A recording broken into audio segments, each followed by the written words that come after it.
Deborah Lynn, and I am one of 534 members in our growing and caring community. Please take a moment to greet the people around you and welcome them to this part of our meeting.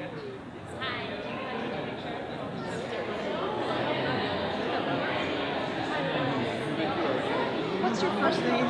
Don. So you have the mark today. Oh yeah, probably. Oh, that's right. You were sitting at the table. Yeah. Oh, you're obviously. Yeah. Me. How you doing, mate? Abby's husband or Sam's dad. So you know what?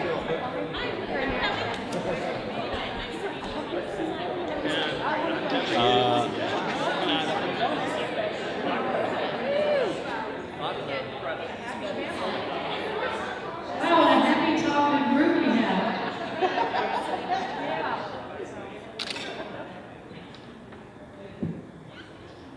At this time, we'd like to read our mission statement and our core values.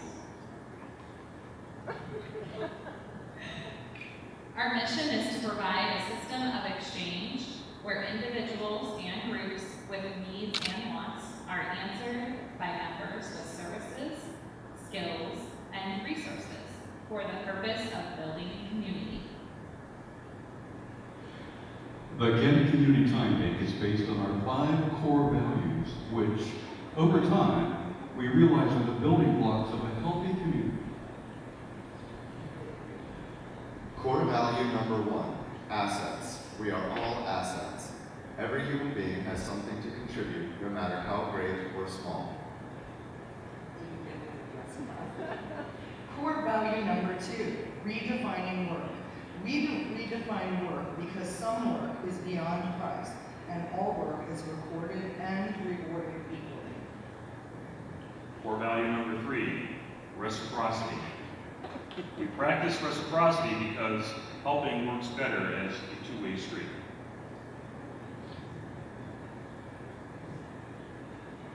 Core value number 4, social networks. Social networks mean that we need each other and we are creating a caring community. Core value number 5, respect. Respect means we hear and are accountable to each other. I'm going to say we are a community and that all of us are going to join in. KENT Community TimeBank. We are community, everybody.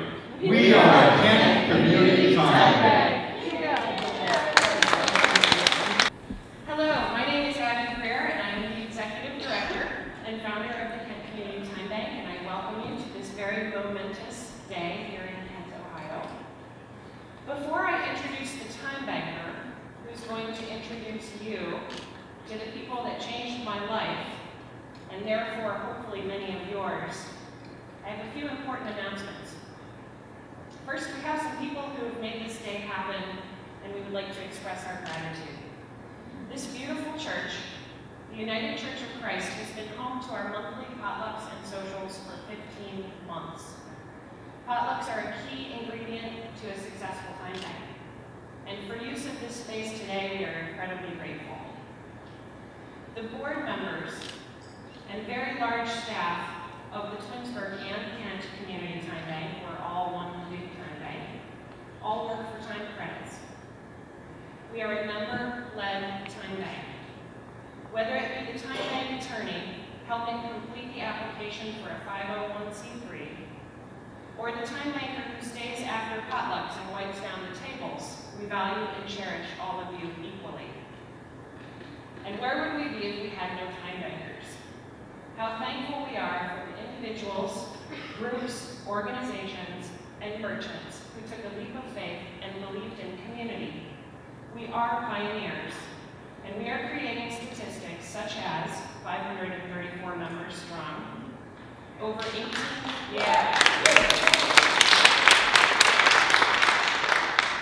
18,000 hours of service given to each other and the greater community in the 3 years we've been here. In June, and we're not done with June, we've been time banking 44 and a half hours each and every day.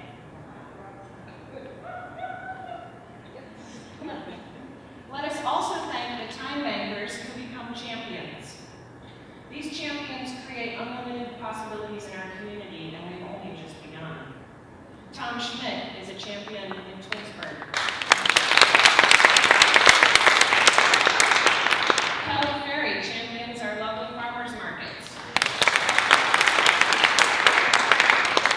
Brian Wright understands the power of time banking with Habitat for Humanity. Amanda Edwards and Becca Hollis created the Our Share Exchange Center, where members can donate time for goods and food. And that's just to name a few of the champions. So we thank those who see the bigger picture and they're not afraid to color it. Very good. Finally, we'd like to thank the State University School of Sociology, who also sees the great potential that time banking brings to uniting the community with the university. We appreciate your co-sponsorship. As I look out into the audience, I see a lot of familiar faces, but I'm quite sure we have some folks here who haven't really heard much about time banking. This might be a new thing for you. To you, we are grateful as well that you're here. So I felt it was important to set the stage and give you my very brief explanation, my elevator speech, of what a time bank is and how it works. In a nutshell, a time bank is a modern system of exchange where individuals, groups, and organizations pool their talents, skills, and passions for the purpose of building community, saving money, learning new skills, honing old ones, and feeling valued in the community. One time credit equals 1 hour of service, no matter the service. It's not bartering, and it's not volunteering. To illustrate, if Christina helps me polish up my resume, and it takes her 2 hours, I reward her with 2 time credits.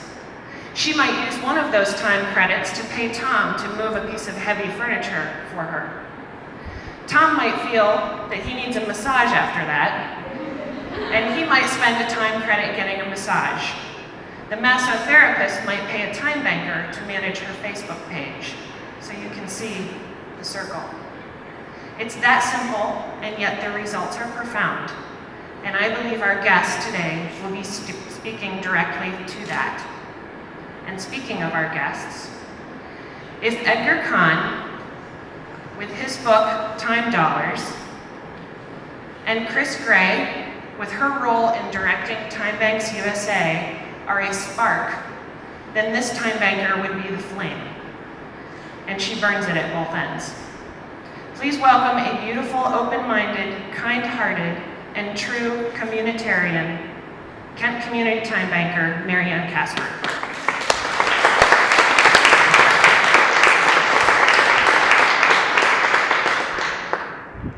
I joined the Kent Community Time Bank in the April of 2011 after I heard Abby Greer speak to a group of individuals while I was volunteering at Empower Portage.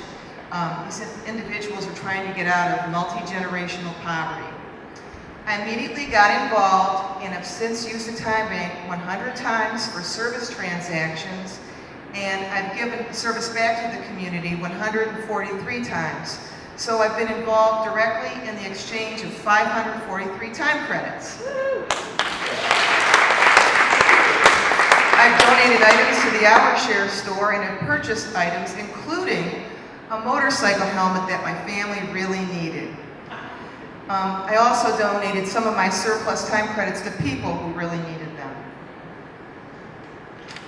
I've made many friends and positive connections within the community through time banking, and I've discovered things about myself.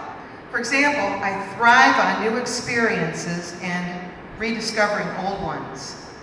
I've tried Reiki, I've tried wild food foraging, and I've rediscovered sewing and knitting again. And on Thursdays when time bankers go to Scribbles Coffee to sit and chat about things, sometimes we bring our knitting and sometimes we help each other fix it.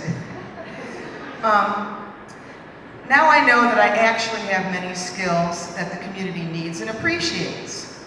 I started working at the Haymaker Farmers Market for time credits, and now I'm getting paid. In a little over 2 years, I've watched the community change and that people have a support network, much like the old days when we knew our next door neighbors. The change is evident on Facebook if you get on it every day, and very directly monthly when we have our TimeBank community potlucks. I've watched the very same people in poverty who Abby Greer introduced the TimeBank to back in 2011 become empowered with skills and community support. It all started when Abby read a book entitled Time Dollars, written by Edgar Cahn, and the rest is history. It is an honor to welcome the father of time banking, Dr. Edgar Cahn, and his wife, Dr. Christine Gray.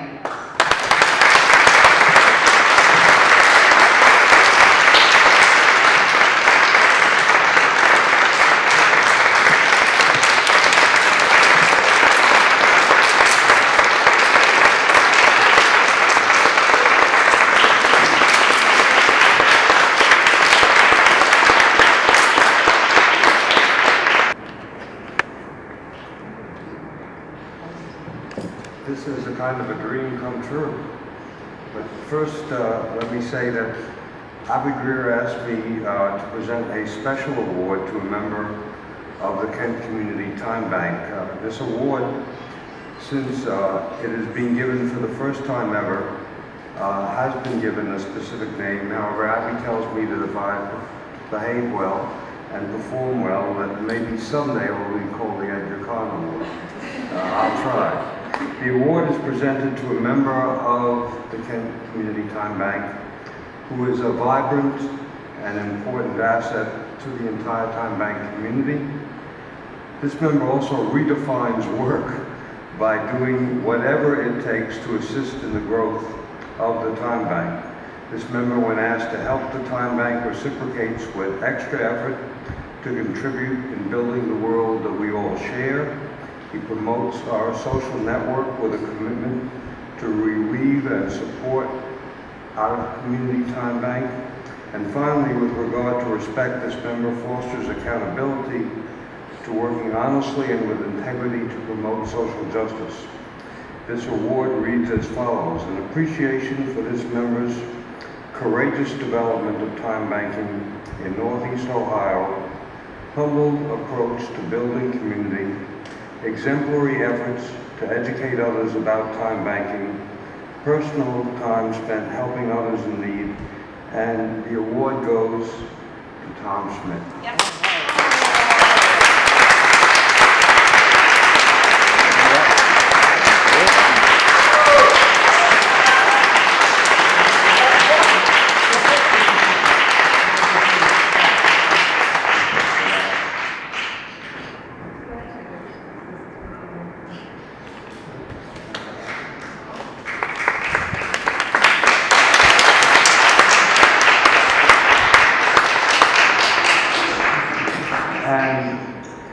And I brought as an additional acknowledgement Tom Schmidt, kindred spirit, time bank warrior, in tribute and fellowship. No much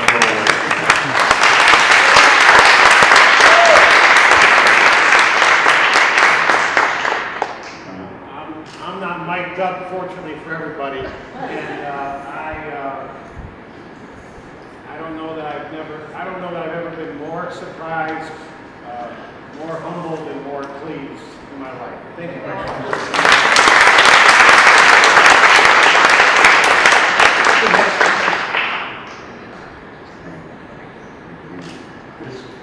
Chris is going to explain how we're going to proceed now over the next hour or so. Yes. I'm seeing there's some chairs up there. Were they for us to sit on? Yeah. Let's go sit. Okay. Is that Edgar would sort of do like a core values piece of time banking, because it always goes back to the roots. Always. Time banking goes back to the roots. And then we would open it up for a dialogue, a conversation with you.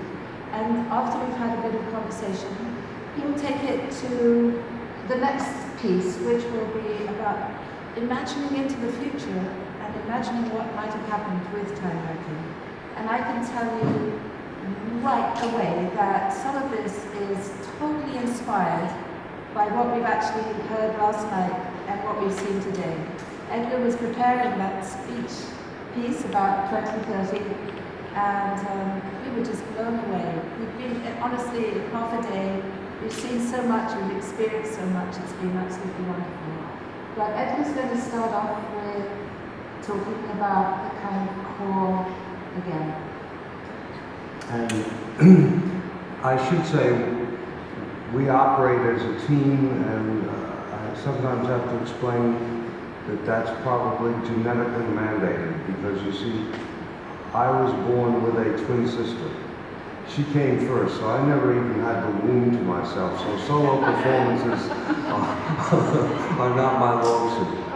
But I did want to say just how exciting it's been to be here, because all of us are walking into unknown space, or maybe it's not unknown space, maybe it's really the space that enabled us to get here from ancient times,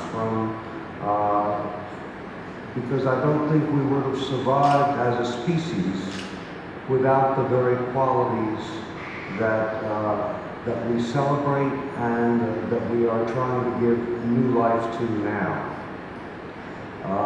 Perhaps one way to start would be to share with you an observation or a remark that Father Fahey, when he took over Catholic Charities, when I was first starting TimeBanking, and I remember hearing him say to the audience, you know, I have good news and bad news for you, and I can sum it all up in a couple of sentences. We have no money, all we have is each other. And I think that's exceedingly good news. And in fact, it's more than enough. What I would usually my sort of rule of thumb is people can only remember 3 things when you give a speech. So I would offer you 3 words as ways of remembering. One is pizza, the second is Windows, and the third is Prius. And we'll get around to explaining what that means. With pizza, it's my way of saying, look, you can deliver pizza, you can deliver packages, but you cannot deliver health or education or community. There's no way that those can come about if you're not enlisting the very people you're reaching out to as your co-workers and partners. And we need to understand that certain things don't just happen unilaterally. And sometimes I say it as, you know, message sent is not the same as message received. What we as helpers in our helping mode say is, how can I help you? But often all of us have had the experience of saying, well, what can I give back? How can I want to reciprocate? And we have this dumb look on our face and we smile and say it was our privilege or our job. And the message sent is, can I help you? But the message received is, you have something that I need, but I have nothing that you need or value or want. When the message that we really need to give is, we need each other. Not can I help you, but we can't get along without helping each other. And we need to weave that into our understanding. So that's what the pizza statement is about. The second statement really is about the meaning of what you're doing. We talk about individual good deeds. I help you, that's an hour. You help somebody else, somebody helps me. And at this point, that sounds very simple and very straightforward.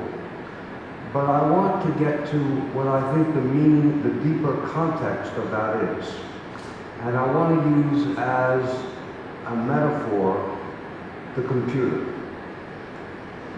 All of us know that we see on the screen very powerful specialized programs.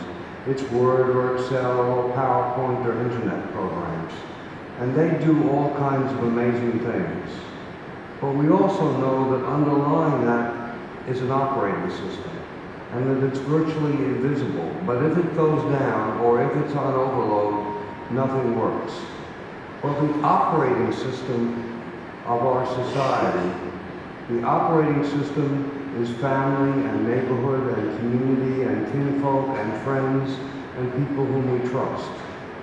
And that operating system historically, traditionally, was underwritten and in many ways subsidized by labor contributed, or I'm going to say exacted, from the subordination of women, from exploitation of ethnic minorities, and from exploitation, frankly, of immigrants and so-called undocumented workers. We're now dealing with what does it take to upgrade a system? What kind of an operating system do we need to build if we're going to do something outrageous like respect women and minorities and immigrants, and in effect say that labor is no longer there cheap, that no longer can be exacted by subordination and discrimination. So we need a different kind of a labor force. We need a different kind of an operating system. And so when we talk about and we speak to the core values, we're speaking to what are the algorithms that need to be written into a new operating system, into an upgraded operating system that no longer accepts labor exacted from subordination and discrimination. And so for me, each one of those core values has a flip side. It says there's things we can no longer accept. There are disparities that are intolerable, and that a commitment to social justice underlies these good deeds. Good deeds sound nice, but it goes beyond simply good deeds. When we say, for instance, everybody has capacities that are needed, all people are assets, the flip side of that is to say no more throwaway people. And I remember when I was first doing some of the writing and research on this, I talked to a woman who was a senior who had just been visited by her adult children and her grandchildren. And they were all excited about what they had done, and they talked about their job promotion and how the kids were doing at school. And she praised them, and then they left. And I was there, and I said, why are you're not looking happy? You're looking a little bit sad. And she said, yes, I have nothing left to give them but love. And I thought, what kind of a world is this, where the most precious thing that we can offer is viewed as a nothing, is viewed as, I have nothing real to give them. And aren't we really talking about domains of value that money and market and being in the market do not value, but in fact are more important, are priceless? And so that was that first core value is really about, we need to begin to understand how awesome human beings are, and what an incredible capacity we have to give to each other, frankly, meaning in life. Some of you who have read my book, No More Throwaway People, know that it starts with a fact. And the fact that it starts with is that I should not be here. At the age of 44, I had a heart attack that blew away 60% of my heart. That's what the enzymes test said, and that's what the doctors finally disclosed. So I wasn't supposed to make it through that. And I can tell you that as of a month ago, my latest echocardiogram says that my heart is 85% healed. And Chris will tell you that in the past years she has known me, and I can tell you in the past 30-some years, I've had all of 1 2-week vacation and 1 10-day honeymoon, which Chris tells me was only 5 days awake and the first 5 days were asleep. But nonetheless, I work a 7-day week, and I think we went to about 12 last night. And for me, getting up in the morning and feeling that maybe I can make a difference in somebody else's life, that's not simply an allegory. It's not simply, that's a statement that says one's body and one's mind and one's spirit are interwoven. And literally helping others and being engaged and finding meaning in life is in fact a life-giving process. And I would say that that's part of why we're all here, and it's part of why we make choices and sacrifices. And I want to simply honor that and say thank you all for being here, because that means a great deal to me. And frankly, Kent is, I view, a flagship of the whole movement. We had to come here to see the flagship, frankly.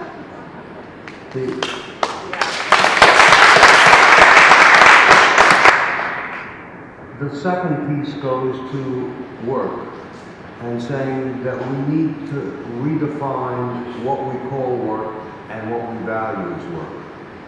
Normally, work is defined as doing things that produce money. And I don't know whether you know it, but roughly 97% of the $3 trillion that exchange hands in world monetary markets each day has nothing to do with producing goods, services, or capital investment in productive equivalent. It's money making money off of money. Aristotle called that making barren money greedy. I would call it manufacturing digits in cyberspace seems to be our major productive activity, and I can't do digits in cyberspace, frankly. But that's what the monetary system does. The work that it takes to raise children, to build communities, to take care of the elderly, the work that it takes to hold officials accountable, to make democracy work, to fight for social justice, and maybe to keep the planet sustainable. That's work that the monetary system does not value, that the market doesn't value. And I think it's about time we began thinking maybe we ought to begin seriously taking that work seriously and valuing that work. And we in TimeBanking are doing that. And that's why also we've taken exception to and rejected price as the definition of value. See, price works, and I'd like you to remember why we reject price. It's not just, wouldn't it be nice if we all were equal and respected each other? Think about what price does. Price sets value based on supply and demand. So if it's scarce, it's very valuable. The price is high. If it's more abundant, it's cheaper. If it's really abundant, it's either dirt cheap or it's worthless. And I suddenly realized that that meant that our monetary system has defined what every capacity that defines you and me as a human being, every universal as worthless. So every capacity that we have that enabled our species to survive, we have devalued. We have said it is worthless. To care for each other, to speak up for what's right, to come to each other's rescue, to celebrate, to grieve, to hug each other, and to stand up against those things that we think are wrong. All of those, to come together in small groups and make decisions. All of those things that we do simply as human beings, without a degree, without credentials, without permission, all of those are worthless, and yet they are the very capacities that enabled us as a species to survive and evolve from trees and become bipedal beings that we are, and hopefully intelligent human beings. But in any event, the notion that we need to reject price as the definition of what we value is critical to who we are. The third value, and I would say the flip side of that is no more free rides off the backs, frankly, of women and minorities and immigrants. We have to respect what little children do. We have to respect what elders do. We have to respect what every single one of us does. And I can tell you, as somebody who raised or helped to raise my two kids while my wife was going to law school, that putting her through law school while I was a stay-at-home husband, give me 2 or at least 3 full-time jobs any day over raising children. You know, wait till your mom comes home is what I would be saying to them. And none of us are ready to be parents, I think, regardless of how many books we've read. What kids can do is awesome. I will say that children can do work that adults can't do. I remember I guess she was about 6 or 7 years old. I remember a little girl with pigtails going up to a guy who'd been a former gang leader with tattoos and gold chains and saying to him, "We have trash cans here and we use them," because he had thrown a candy wrapper on the ground and she was earning time credits to get dance lessons. That's not work that I would have readily taken on, thank you. There are experts in juvenile justice who have all kinds of elaborate ways of dealing with teenagers who get into trouble. They have about a 35% success rate in terms of, no, they have about 35% of those kids who are arrested get rearrested predictably within the year at least once. If you send them off to school, to so-called training schools where the experts really work on them, they have an 75 to 80% recidivism rate when they come back to the community. If you put them in front of a youth court where teenagers talk to teenagers and say, "Why'd you do something that stupid?" We have a 6% recidivism rate. So maybe we need some help from the teenagers to figure out how to deal with teenagers. The same is true, we're seeing that in Providence, Rhode Island, with families whose kids are bipolar and schizophrenic and autism and would normally, and some of them are violent, and would normally be put into an institution because they were unmanageable and couldn't be helped. Well, those parents up there created a parent support network and said, "Look, my kids know all my buttons to push, but they don't know your buttons, and we need to create a new kind of extended family." So they use time banking to do that. And then I don't know how many years since, for at least 5 years, not a single kid has had to be institutionalized.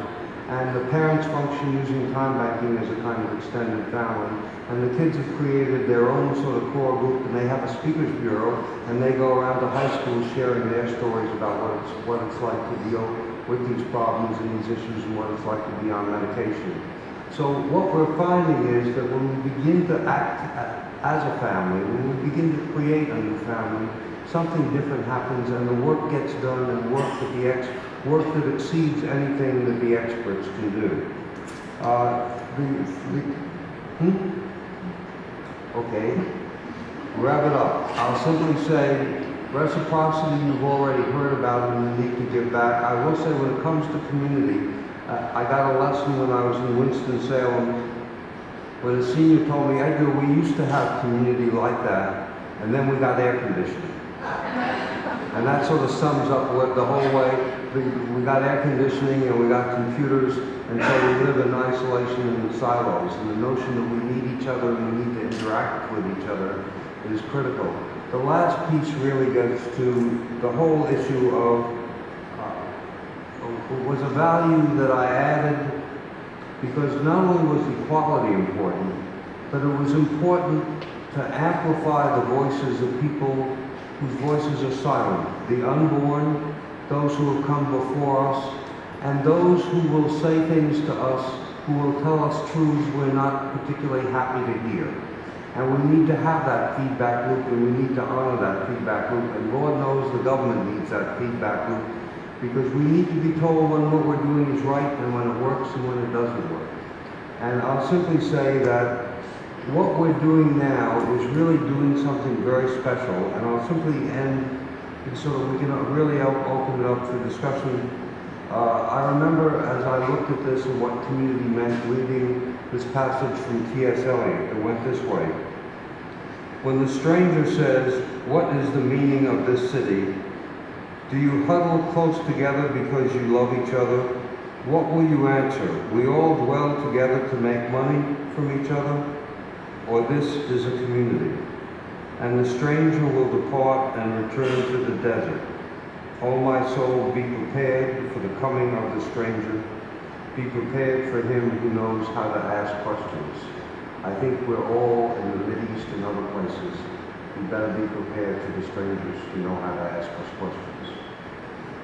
And what I'd like to do is open this up for questions, for dialogue, because time banking itself has gone through multiple stages, and we're, I think, entering into a new stage.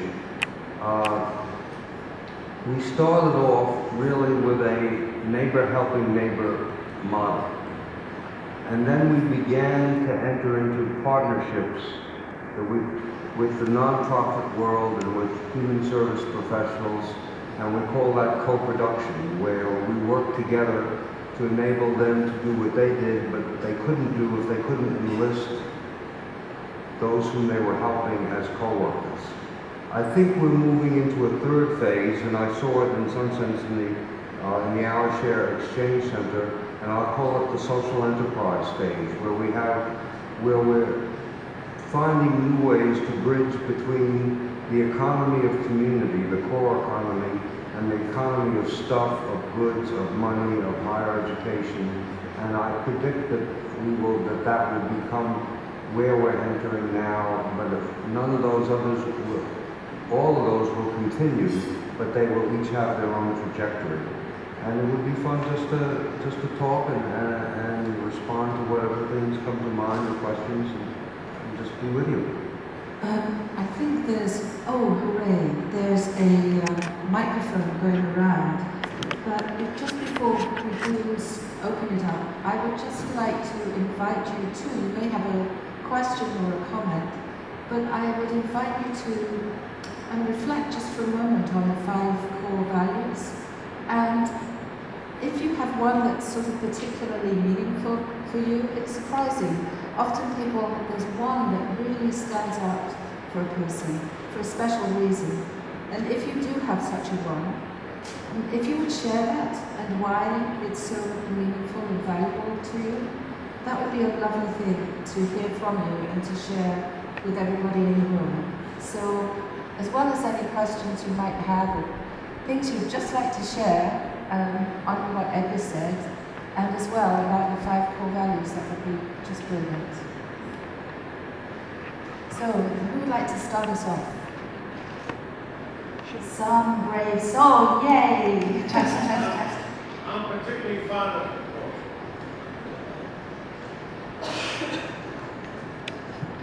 Hi, I'm particularly fond of core value number 3, reciprocity. I know that I read years ago that when you have every year as givers year after year, and then the receivers are the same recipients year after year, after X amount of years, that relationship kind of breaks down, and the receivers start being what's the word I'm trying to think of? Resentful of the givers, etc. But they're really not giving and receiving, they're not exchanging, it's not reciprocity. The people receiving don't have an opportunity to give. And in time banking, we talk about it in the meetings all the time. If you put a circle of 50 people, 48 will say, I love to give more than receive. But if we don't receive, we don't give other people a chance to feel that feeling that we like giving. So it sounds almost childish in logic, but it's very true. So be reciprocal. Go on the software. I challenge everybody the next 30 days, go on the software and find an opportunity to receive, and you'll give someone a chance to give. Thank you. Thank you for sharing that. Oh, did I say hand up? Yes, there must be to do. Don't make me go. There's one over here.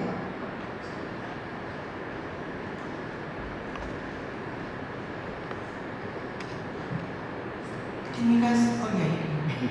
Okay, first of all, I want to thank you both. What a pleasure.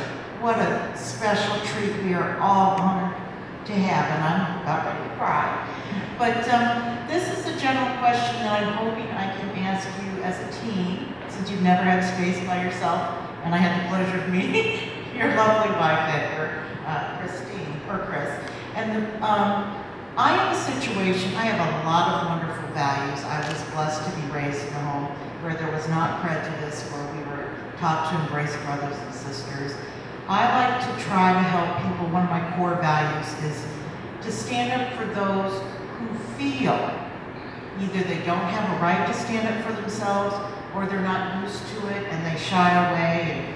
And this is the thing, and I'm wanting to talk with you guys afterwards because it might be a little time consuming. I worked at a place, and there are a number of people that are not treated with some of the things we talked about, that are staff. They are not treated with respect. There are behaviors that would be considered inappropriate if they came from the people that we have worked for there.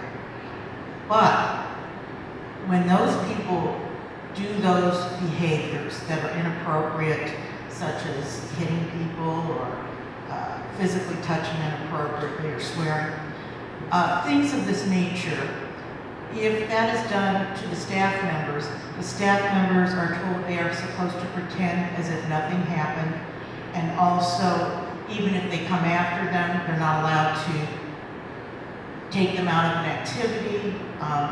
To get to the bottom line, they're afraid to lose their job. So I think mutual respect is important. I understand some of the patients that we've taken care of do have dementia, but to be reminded is an okay thing. I have worked with elderly, I have worked with mentally challenged, I've worked with lots of people because I am a people person, I love people. But to be gently reminded to get help, whether it's medication, to get offer counseling, to try and get things resolved so that both the people that are residents and patients and the staff are treated with mutual respect. That's, we didn't come this far. We do not have the great president we had without moving strides. And thank you for helping the Kennedy. I've been so excited about this. I tell everybody I met or saw in the store today, look who I'm going to hear today. As a former speechwriter and somebody that helps Native Americans, and I think even though I like Christianity, I think other religions and faiths have something wonderful to say and to help, like our Native Americans who are really what it was their country first. And unfortunately, we as a community, there's, some problems we need to address from taking better care of our air quality, etc. And I've already gotten long, and I want to hear from you, but I'm hoping you will have a few minutes afterwards to help me address this thing. I've been told by legal aid that it sounds like I have a strong case, and I have to go through an investigation board. I thought I could get some wisdom and prayer. So thank you very much. What an honor to have been here, to meet you guys, and to see you and to be with such wonderful people in this community. Like you said on the quote, it takes a village to raise a child. What does it take to raise a village? And that's because Abby said such nice stuff on the email.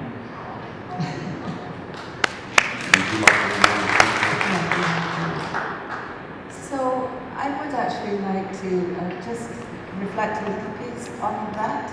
I would like to share the experience of a time bank in London, which is a time bank at a homeless shelter for homeless, called Holy Cross.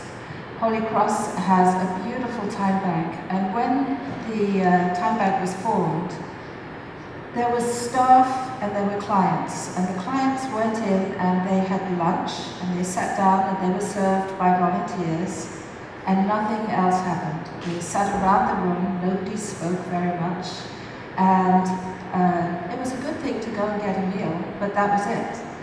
And then the person went in and said, I'm going to introduce time banking here, and everybody, all the core values are going to hold. We are going to completely change how we do things, and those who are receiving services here are going to become the co-creators of this community. So we were there at the beginning, we saw how it was, and we got there 3 years later, and it had completely transformed, because indeed the people who were using that center were now actually doing so much of the work. They were cooking the meals, they were serving the meals, they were organizing the events, they were holding quiz nights, they were standing at the door making sure there were rules about using that center. You could not go in there if you had been drinking. You had to be sober to go into the center. And it had this incredible, vibrant feeling. It was absolutely wonderful. And I was interviewing staff members. I was actually writing a little piece about the changes that had been taking place. And I spoke to one of the staff members about what this was like, actually to all of them. And what they said was this was not an easy journey to make because they had to really completely change their roles vis-a-vis one another. And he said, you know, we are still staff. When we started this out, we thought that we would all be the same. We would all be sort of citizens of this new community. But he said, actually, that's not so. We are still staff. You know, we say, did you time bank that? And when we're doing time banking, we're equals. We all live by the core principles. But we've actually come to understand that to ask the recipients of services to act like staff doesn't work. It isn't right. We are here to do a role, and they're here, we're all contributing, and we're contributing with these values in mind. But when it comes to respect, we need to respect our different roles. And one of the things that they did to make sure that this happened was every week they would have a time bank session where they talked about the core values and how those were playing out. But also the staff separately would have conversations watching, are we living the core principles? Are we living these values? And they would have, every time something didn't feel right, they would have a huddle. Are we living these core principles? And so just to speak to what you're saying, I thought that was a learning they came to. We can't just all be equal in the sense that we all have the same roles. We have differentiated roles. But we can keep moving towards these core principles together. We can create a community that's bound to these core principles.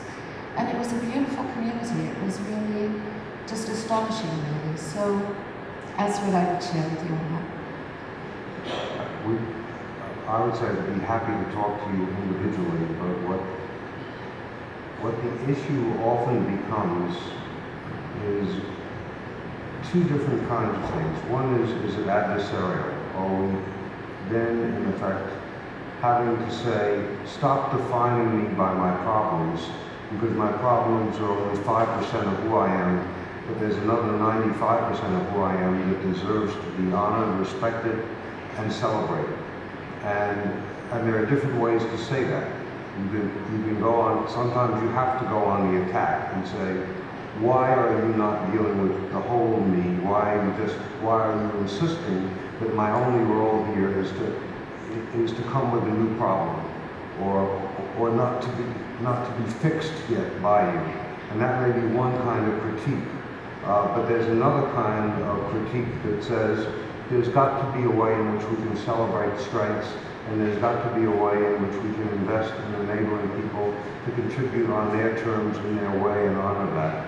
And the absence of that represents an absence that really undermines the very mission of the organizations and the agencies and the programs that are funded.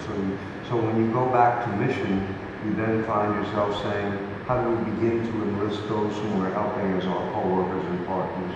And how do we respect and celebrate their strengths? And that becomes a different way of thinking. And those kinds of strategies are very important strategies to make the subject of discussion and collaboration. So thank you for sharing. Yes, I have two. Thank you. Oh, lovely. Lori from the Grapevine Exchange in Erie, PA. Yay! Hi, my name is Lori Baker, and like Abby said, I'm from Erie, Pennsylvania, actually northeast, which is closer to the New York state line. And we model our time exchange after the KENT Community TimeBank. So, social networks. Yes. The core value that I would like to focus on would be the social networks, in that I'm very honored to be here. I think it's awesome that I got to hear both of you speak, and that I'm going to meet all of you. I'm staying overnight for TimeBank with Kathy here that I just met. So it's just a great place to be right now, I guess I would say.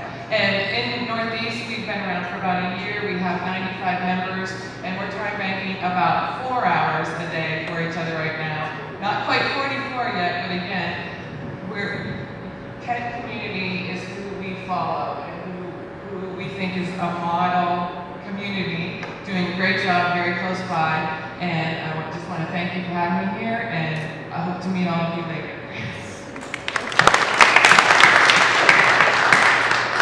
Still on core values? Mary? Hi, I'm Mary B. I have a question. Pay it forward is a concept that can impact anybody, no matter what their values. It's something that you don't even necessarily have to have something in common. You can pay it forward, and it's an idea, and it spins, and it goes outward. When we look, one reason why we're all here today is because we share values. And we may all be different, but that's a common thread that brings us together as a community. I hear what you're saying. I hear the values, and I embrace those values. But what about those outside of the time bank community who maybe have potential, or maybe who don't believe in those values, maybe those who need to be educated? But have you had any experience? Do you know of anyone that has experience that the ideas and the philosophy within time banking can bridge those gaps, or does it pretty well have to follow within the community, within those that do embrace time banking? That is an absolutely glorious question. Thank you very much for answering it. As you were asking it, there was an impulse for me to go straight to Abby and say, Abby shares a story about somebody who was completely, at the beginning, sort of uninterested or not impressed, or even thought that the core values were a bit sort of weird, because many people, when we first share with you about time banking, and you say an hour for an hour, I'm sure every one of you has probably experienced this, and you say yes, it's an hour for an hour, and you get this incredulous expression. You mean a doctor gets the same as a gardener? It's always a doctor and a gardener in my experience. A neurosurgeon, always a neurosurgeon. And you have to sort of work through that and explain why. Well, we're living in a different kind of world, and there's the world of money, and this is a separate kind of parallel world that needs to be there, and needs to push back against the dominance of money. I think that there are many, many people for whom this is strange, for whom it really is something that doesn't appeal to them. I also believe, and I'm sure Edgar will have a different way of thinking of this, but I also believe that actually the proof is in the pudding. There's nothing closed about time banking. There's nothing that says, thou shalt join, thou shalt be this, thou shalt be that. It's completely and utterly open, and it's a kind of very gentle subversiveness. I mean, it's a very gentle way of saying, we can make the world into a different place, hour by hour by hour, and look at all the wonderful things that are happening.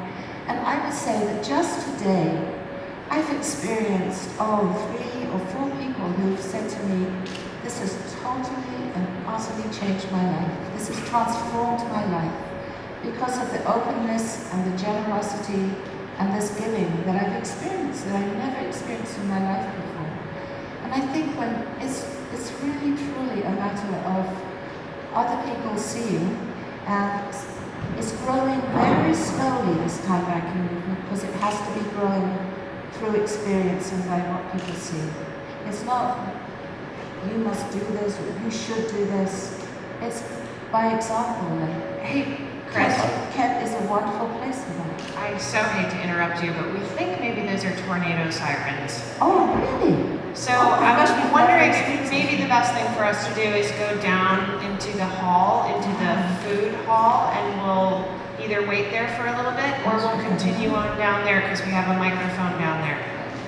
Let's do that slowly and calmly.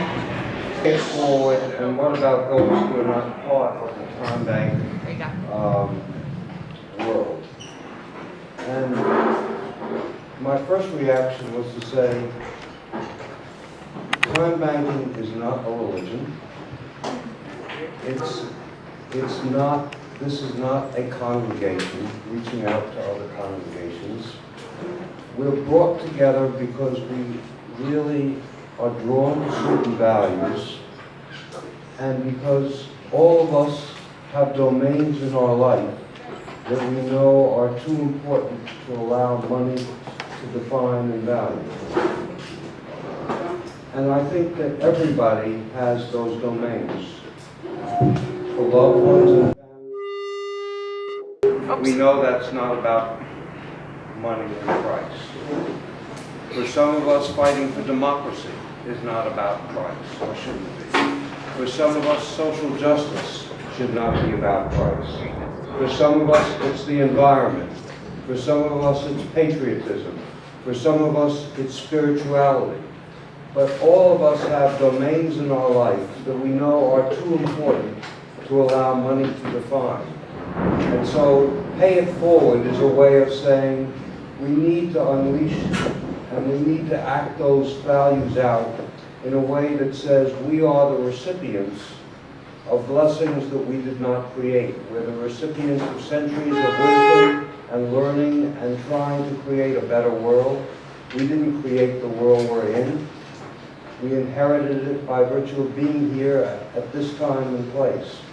And the notion that that involves certain kinds of responsibilities is fundamental to citizenship, in some sense, to being here and even to being a citizen. I pulled from the last paragraph of President Obama's second inaugural, which he ended by saying, as Americans, we all share the same proud title, we are citizens. It's a word that doesn't just describe our nationality or legal status, it describes the way we're made, it describes what we believe, it captures the enduring idea that this country only works when we accept certain obligations to one another and to future generations. That's a pretty basic statement of what it means to be a citizen. And that means that paying it forward is part of what we're here to do and who we are and what it means to be a member of community. And I think that I'll be dealing with this as we talk about the future, but I can share with you that there is one group that takes this very seriously, this pay it forward method, and they're using time banking to do it. They're called returning veterans. And in Miami, in the Veterans Hospital, they are receiving a combination of medical and legal services.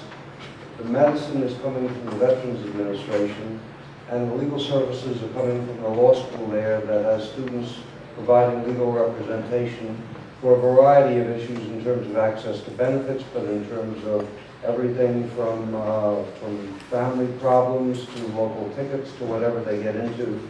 And the veterans have been asked to sign a pay-it-forward retainer. And before we asked them to do that, I said, let's hold a focus group. And uniformly, what they said is they want to help other veterans. They want to help homeless veterans. They want to help veterans who are now having to wait 8 months or more in order to get access to their benefits. And so there's a pay-it-forward movement in time banking. And the other place where there's a pay-it-forward movement is legal services serves between 2 and 3 million clients a year. And the clients are now saying, we want to accept a pay-it-forward commitment, and we want not to be defined simply as clients. We want to be defined as co-workers and co-producers of a more just or a less unjust world. So time banking itself is being used simply as a vehicle, but it's not the only vehicle. But undergirding the notion of reciprocity, I think, is pay it forward, and all of us will adopt, and in our lives we interact with many other groups. And all of those groups become a way of paying it forward in a very, and we're hoping that time banking can be a catalyst to expand that movement.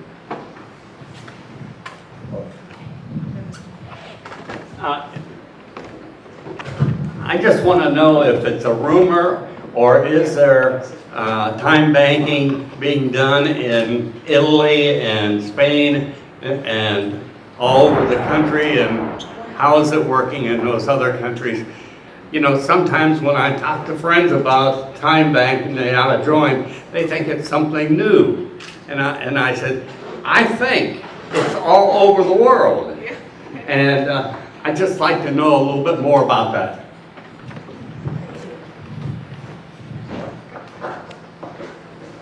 And he's getting out his trusty list. I can be very specific.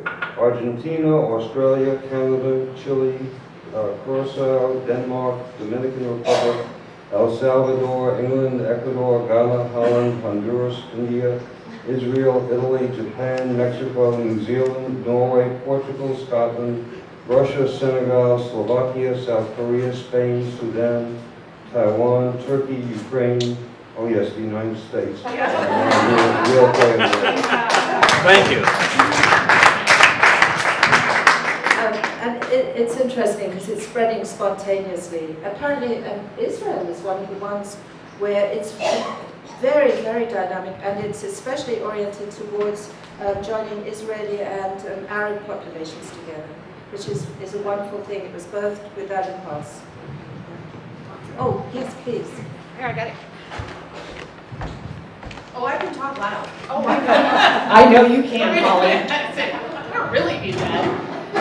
For those of us that have to confess that we haven't read your book, I wondered if you could tell us a little bit about how this all started for you. But I also wondered if, just for fun, if you had in mind any favorite things that were offered for time credits, or any things that were maybe disastrously funny stories that didn't go as well. You know, a little light entertainment.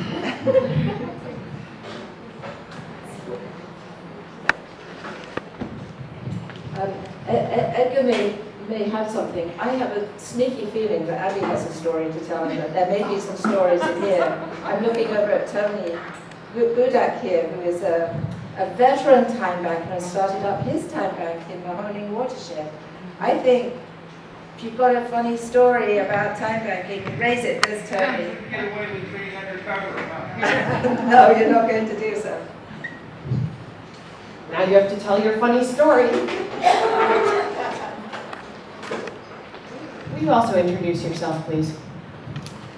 Glad to be here, everybody. My name is Tony, and I'm embarrassed because I started the Time Bank in 2007 in Youngstown. And this is one of my board members, Rose. And Abby is embarrassing me every day. We only have about 120 members. What you guys are doing over here, I don't know if it's the water or the air, something around here. It's a magic. I'm going to bring my board up here next month and come to the potluck. And we're going to learn some, I don't know what we're going to learn. You know, funny stories. I'm not real good at that, but I want to piggyback on what Edgar and Chris are talking about. Oh boy, I spent 40 years in the labor union movement in a GM plant. I was a shop steward, a pain in the ass with the company, and all that good stuff. And the problem we have is about ethics and morals and values, and the greed that is really concentrated in the factory of capitalism. And then I retired, and I said, well, what am I going to do? And I remember about 20 years ago, I read an essay by Edgar Cahn about how to create work in the community. And it was, he talked about how you go around the neighborhood and find out what skills are in your neighborhood, and then hang up a little sign at the drugstore so people could come together. And I said, I wonder what happened with that idea. So I looked it up on the internet, and oh my God, it's on the internet, because when he started it wasn't even on the internet. There was no internet. We will talk about how long ago that was. So I said, yeah, this is me. I got to do this. Boy, I wish I had these values and principles to guide me when I was working in the labor movement. But now I'm a community organizer, so things change. And I want to mention a comment that this has been I am 71 2 days ago. I don't want a birthday wish, but I'm still learning. This has been a fabulous trip. There's a time bank lady in Tampa Bay. We conference call a lot. And she says, isn't this interesting, Tony? And she says, I'm, near 70 and I'm still learning. We climb up this learning curve. We get to the top of the hill, and then we look, there's a valley and there's another hill. And we've got to learn some more about what we're doing and how we relate and how this way of being works. And one of the time bank coordinators that I've talked to said, it's passive engagement in time banking and there's active engagement in time banking. And so what do you mean by that, Jeff? He says, we all have skills and we have these assets. So what are we going to do with these assets? We're just going to trade. And think about how you acquired those assets. You got them because people gave them to you. You learned from them. And you picked them up. And now it's your turn to give, to pay forward. And in doing so, you're building a bridge between people. If you have a hobby or a love or a passion about something, spread it around. Give it away. It's going to come back 1,000-fold, especially when you got 500 people that are giving it away. That's pretty good. That's a lot of value. So, yeah, I don't know if that's a funny story, but that's my story. Tony, I'm so glad you're here. Edgar does actually have, I think, a funny story. Oh, yay! Thank you for asking. Well, in the spirit of acceptance, I got stories about one visually impaired person who decided that he was a plumber. He connected the wrong pipes. And then another one, I don't know what his problem was, but he was not a carpet layer who understood right angles. And so the spirit of forgiveness is such in time banking that they had no problem at all making sure that was restored. But they did have some very good laughs about it. And I think that for me, one of the more interesting stories was when we asked the kids who had served on the youth court what they thought we should do next. I remember one saying, well, we like helping individuals, but we'd like to deal with some big problems. And I said, well, what's a big problem? And they said, well, drugs, the police, and schools. And I said, well, those are big problems. I said, the only way I know you can deal with those as a lawyer is to create a grand jury to investigate them. But that's a lot of work, and that means you're going to be giving up Saturdays for a bunch of months. So 15 of them volunteered, 13 of them stuck through close to 5 months of Saturdays, hearing witnesses, investigating, and they picked drugs. And what the city of Washington, D.C. was doing about teenagers and drugs. At the end of those 6 months, they indicted the mayor, and they indicted the drug agency, saying you never talk to kids. The only 2 programs you funded of the $37 million we found that you got from the federal government to deal with drugs was you train nurses whom we don't talk to at the school, and you fund a drug treatment program at the what was the youth prison or juvenile center that we get sent to. They said, some of us have been there, and we know where you get drugs. You get drugs from the Pinkerton Guards. They provide you with any drugs you need. And so they then proceeded to say that what they wanted to do was they wanted to be trained as peer counselors, and they had a whole list of the kinds of programs that they felt worked. And as a result of that, the government of the District of Columbia, whenever it made grant applications, invited them to be part of the grant, part of the formulation of what the programs were that would be, for which funding would be sought. But they were a major corrective force in getting the city to look at the problems of teenagers and even talk to teenagers about the very drug problems that they were funded to deal with. So that's both a funny story, but when they held a press conference to deliver their indictment, believe me, all the officials turned out, and we never had such a mass array of officials hearing how they were hearing a very graphic indictment of what they didn't know. So, you know, that's such an interesting thing that you've asked us for funny stories, and we're really struggling here to come up with funny stories, you know. And I wonder if somebody in this room actually has a funny story about time banking. Not a single one? Oh, yay! It's not hilariously funny, it's just odd and coincidental. Okay. In Northeast, it's not a large community. I honestly don't know the population off the top of my head, but it's a suburb of Erie, so that's about how big it is. And there are a lot, it's not that big, but since joining time banking and starting all of this, I've met so many people who live in very close proximity. And when we started, there were two fellows. One was going to weld another person's tractor, like they needed the tractor welded. And they met each other at the potluck, and then they set up this time that they were going to get together and weld. And come to find out, they lived like 2 doors down from each other. It was a country road, so the doors were long, but they had no idea until they got together at the potluck that they had lived so close. So that's all I can come up with. That's a cool story. It is a good story. So I'd like to share it more. How many people, did any of you, I think Tony was there, I'm sure you were there, Tony, at the 2007, was anybody here at the 2007 Time Banking Conference? Tony. And yes. And so we had an open mic and dance and performance thing. It was a potluck just like this, except it included an open mic, and people just who were at the conference, they came up and performed in one way or another. So it was absolutely brilliant. And so a man who was Indian came up to perform, and he had a guitar. And he sang in, he had an Indian, you know how Indians from India, there's a special kind of sound that they create. It's a kind of warbly sound. It's a different sound than the way that we sing.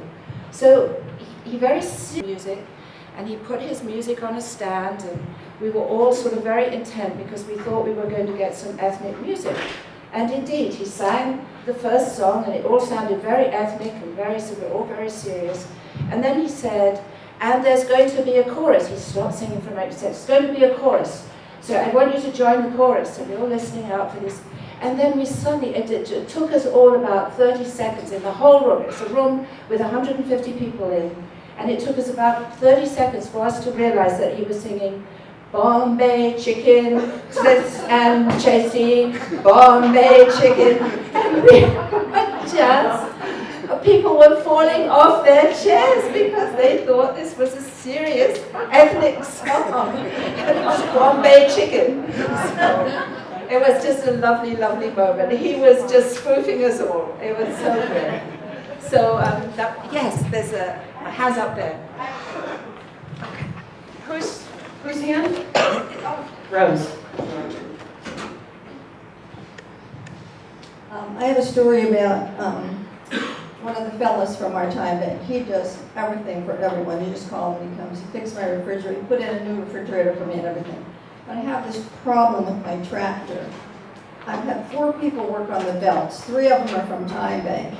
This tractor is a support. They tried a large one, a short one, all these. So finally, this past year, I got someone to help. Frank helped me, but it's too little. So when I turn my tractor on, I have to have it in neutral. When I put it in drive, I have to be prepared because it's going to shoot out. And put the blade down and drive around the yard. But then when I'm done, I stop in front of my shed, and there's a little ramp that you got to go up. So I have to have it in neutral, and then I sit there, put it in drive, get up that ramp, and then shut the key off so that it'll stop. Well, I've rammed into the back of my shed about 3 times already. I have ramps setting there. I have all things setting back there so I don't run out of the back of mine. So at the last meeting, I said, Frank, you got to come and adjust that. He said, oh, the belt's just too tight, that's all. It'll give way. Well, it hasn't yet. Eventually, maybe he'll come and put a larger belt on, but it's a big job pulling this tractor apart to change them belts.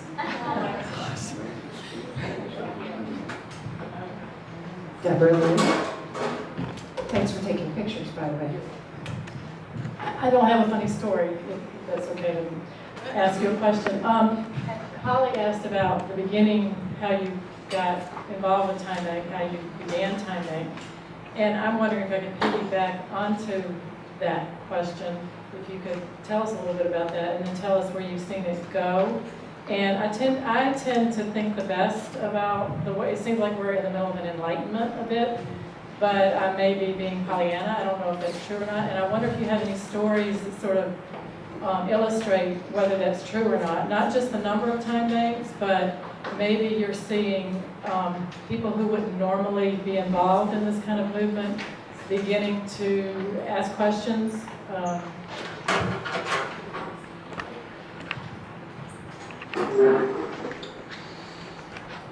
So Edgar obviously needs to talk to you about how he came to this amazing idea.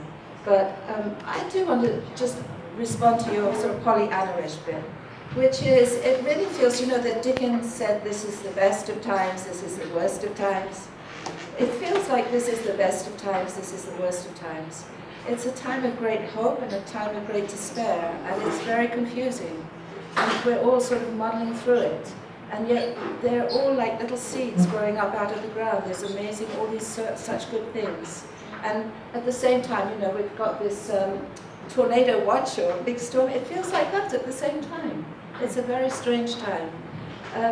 And there was something else I wanted to say, but I can't think what it was. What else did you ask? Future other people that you wouldn't Other expect. people. I just want to say one thing, which is, when I first started out with Edgar, which was halfway along, Edgar had started this originally in 1980, and then it sort of picked up really in 1987, and then he formed TimeBanks USA in 1995, and I came along in 1999, and there were about 10 TimeBanks in the United States at that point in time, and they weren't around the rest of the world. It was just there. And we would go around talking about it, and really, nobody ever had heard about TimeBanking. Wherever we go now, if I say TimeBanking, people say, oh yeah, I've heard that. Wow. You don't know. That just casual little comment, yeah, I know about that, is such a difference. It's huge. And who is expressing interest? Interestingly, are people at the tops of organizations. That has never happened before. And they have power, they have resources. And we have to be very, very, very careful about that, because what's so special about time banking is it is from the community, and if you start getting people with power involved, watch out. But on the other hand, they bring resources, so that's very important. I'll hand it over to Ed.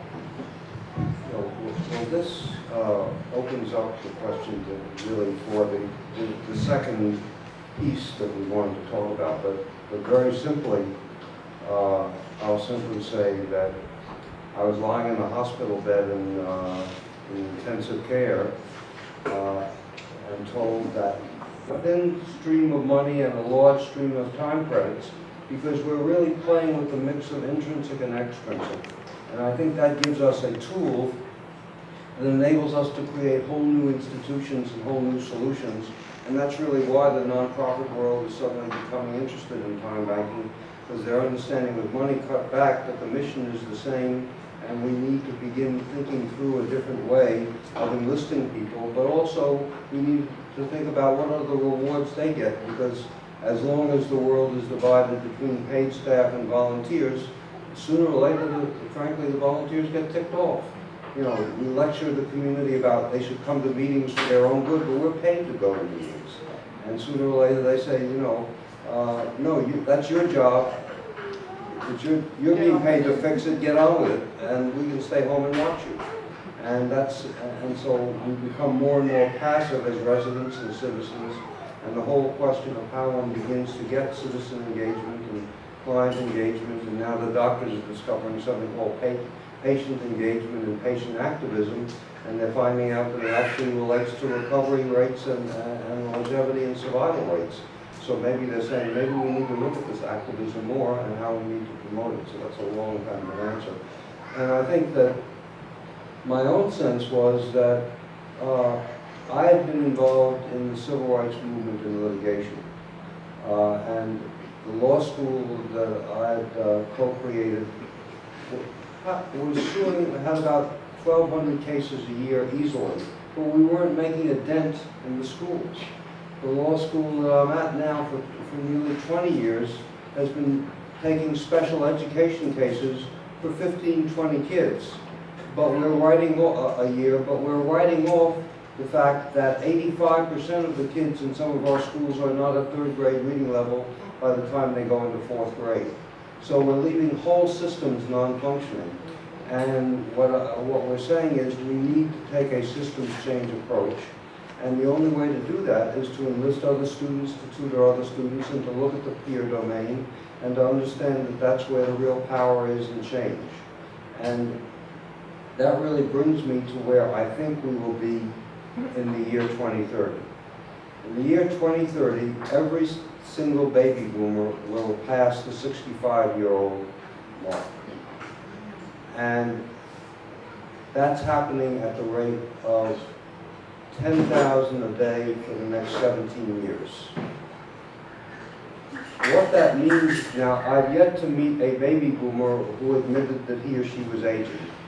But they do acknowledge having elder parents, and some acknowledge having partners who need some help. And to my mind, what this means is that there's a whole stream of people who will be asking themselves, what do we do with the last quarter or fifth of our lives?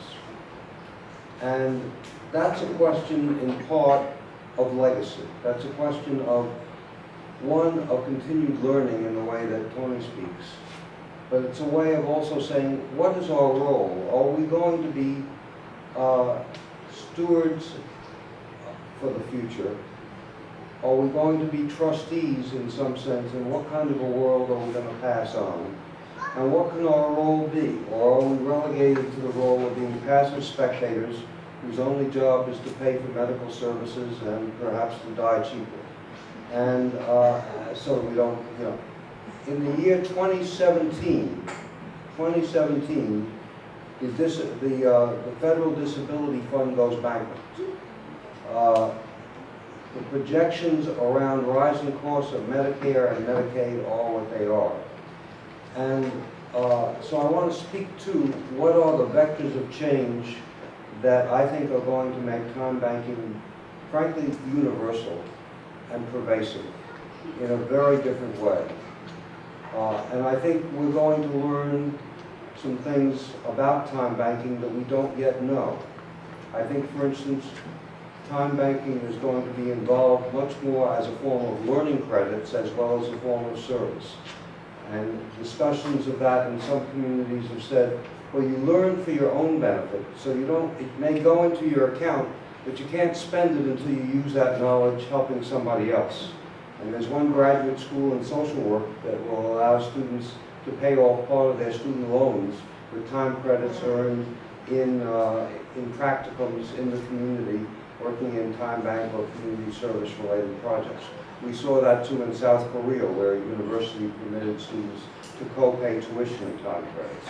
And I think we're going to see those kinds of mixed efforts where there's a thin stream of money and a large stream of time credits coming into the things that we create. So this is really an invitation to create those kinds of new enterprises.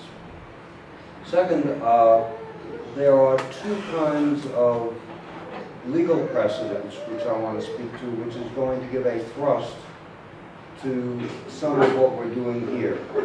In 1999, the Supreme Court decided a case called Olmstead. And in the Olmstead case, people who were in a nursing home who wanted out of the nursing home sued. They said, we're being put here because you have no other way of treating us for our disabilities. But we only need minor help, and if there were those array of services in the community, then we would be able to age in community. The Supreme Court said, for you to put a person in a nursing home and deprive them of liberty merely based on a minor disability, in fact discriminates against them for their disability and violates the federal law, the Americans with Disability Act.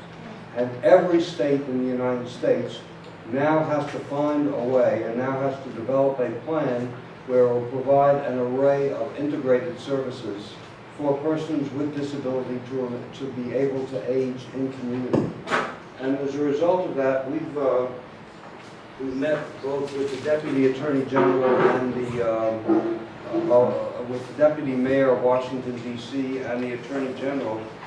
And they have given us letters in support to foundations saying we need to explore and we need to develop and expand the array of informal care that will enable people to age in community and to contribute. And they understand that that's critical to comply with a Supreme Court decision. And so we think that as we develop the prototypes of that will lay the basis for then dialogue with the states to say, you have to pay the cost of the infrastructure it takes to run time banks, to make time banks available to those who are at risk of going into nursing homes, who are in nursing homes but do not need to stay in nursing homes, and for that matter, for those caregivers who need respite. And so we see that as a force that's coming, because by the year 2030, 1/5 of the United States will be over 65 and will be dealing with that either for themselves or their parents or their partners. And we think that that's going to be one force. A second force that we see happening is in legal services. In the state, in rural Oregon, a legal aid lawyer decided that given the volume of cases and the cutback in funding for legal services for people who couldn't afford a lawyer, she was going to ask the clients to pay it forward. And she had worked with the League of Women Voters to set up a time bank, and she's referring clients to pay it forward. And they're helping other clients, and they're doing and dealing with all the problems that aren't legal problems, but are law-related problems. I've now spoken to the president of the Legal Services Corporation that funds legal services, and I've met with the client member of the board. They have to have a client member on their board who has said that it is patronizing to be relegated to the role of client. And she and I and others are putting together a movement, and I've spoken to the client policy groups. So there's a movement now going on amongst the clients of legal services, and that's 2 to 3 million people a year, to say, we want the right to pay it forward. So that whether that will take a time banking movement or not, but I'm hoping that where there are time banks, that they can partner with legal services to give them a place that they can refer people to pay it forward. And to get lawyers to say we can't do it alone, we need your help, is going to take some cultural change. But but I think I'm getting real attraction from that, from the head of the National Legal Aid and Defender Association, and from key people, because that's a movement that I'm very much a part of still. I think the third piece is one that Chris played a role on, which is, and I want to go back to veterans. You've got 2 million veterans coming back, and those veterans, frankly, are having a rough time. They're not just homeless, but they're feeling that their life was one of national service, and they do not want, and they don't trust, particularly the government, but they don't trust outsiders who are not veterans. So we're asking the veterans, we're piloting it in Miami, but all across the country, there are efforts to enlist veterans and find ways that they can make the transition back. And we think that time banking can provide a vehicle, but they've expressed the desire to set up separate veterans units And you could see where they could set up a transportation service that would serve the elderly and serve the communities where public transportation isn't really available, or where they could set up a home repair enterprise and work as teams, because they wanted to work as teams with other veterans. And we will be training them to help other veterans apply for benefits to accelerate and to cut down on the waiting time that they have.